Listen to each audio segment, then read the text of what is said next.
আশা করছি সবাই ভালো আছো, আর তোমাদের ভালোবাসে আমিও ভালো আছি। So good evening and welcome my channel tips up back. শুনতে পেলে কি এতক্ষণ যা বললাম? এই যে मेरी दुश्मन हमेशा मुझसे दूर रहते हैं, क्यों? ওকে, তো সবাই কেমন আছো? বেশ ওয়েদারটা ভালো, হালকা হালকা বৃষ্টি পড়ছে। সো দেখো, তোমরা তো আমাকে প্রচুর ব্রালেটের সাথে দেখেছো, ব্রালেট, ক্রপ টপ, ব্রালেট, নানান রকম ব্রালেটের সাথে, সিভলেস ব্লাউজের সাথে, ব্যাকলেসের সাথে তোমাদের পরিচয় হয়ে গেছে। আজকে কিন্তু নেব নতুন ক্লাস। সো আজকে আমি এরকম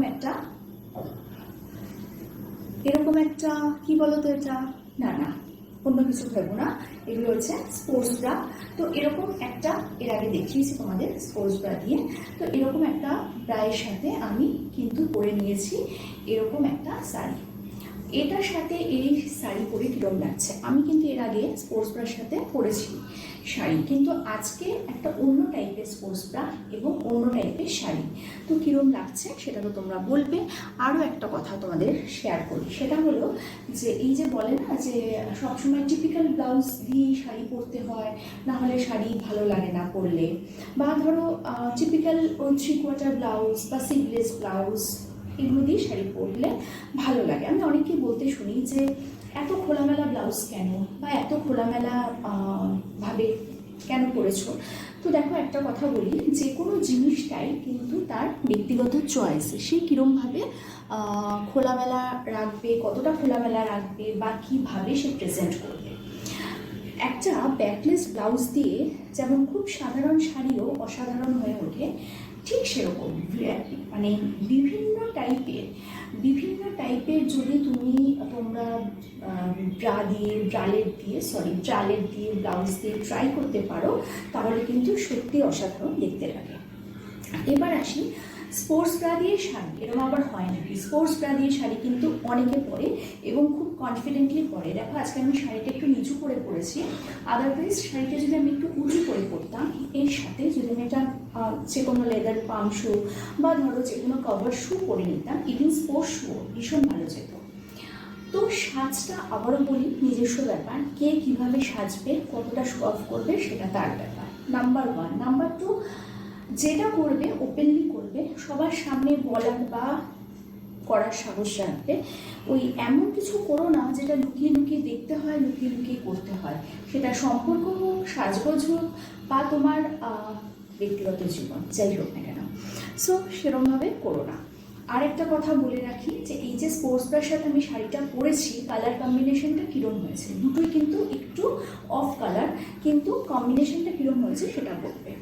আচ্ছা, আমি তো এতক্ষণ শাড়ির আঁচলটাকে হাতে নিয়ে কথা বললাম। এবার যদি আঁচলটা আমি এরমভাবে দিই, তাহলেও কিন্তু দেখো দেখতে কিন্তু খারাপ লাগছে না। আঁচল যদি আমি একটু এরকমভাবে দিয়ে নিই আঁচলটা, তাহলে কিন্তু দেখতে খারাপ লাগছে না, তাই তো? বেশ ভালো লাগছে দেখতে, এবং যে কোনো অনুষ্ঠানে কিন্তু অনায়াসে এরমভাবে আমরা পরতে পারি।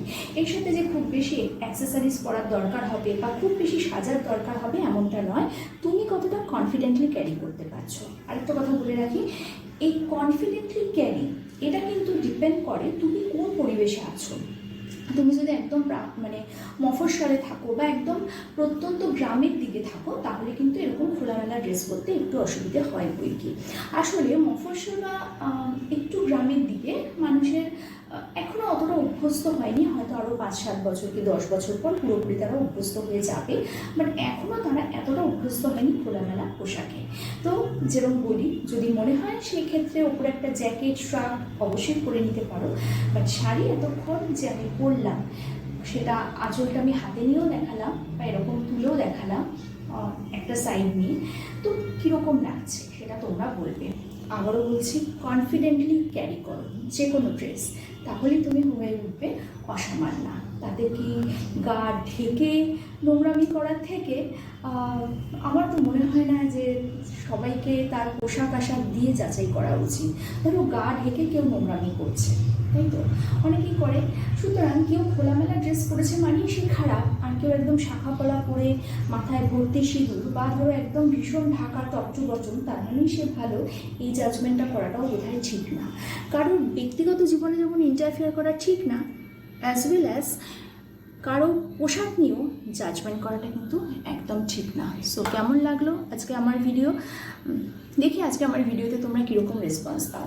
আর একটা লাস্ট একটা কথা তোমাদের বলে নিই, সেটা হচ্ছে আমি মাঝে মাঝে ফ্রেন্ড থেকে বেরিয়ে যাচ্ছিল, এই যে এতক্ষণ চুল খুলে করলাম তো, কিন্তু আমার চুল খুলে আমার ব্যক্তিগতভাবে মনে হয় আমাকে ভালো লাগে না, কারণ আমার চুলটা একটুখানি আনইভেন মানে একটু আনম্যানেজেবল।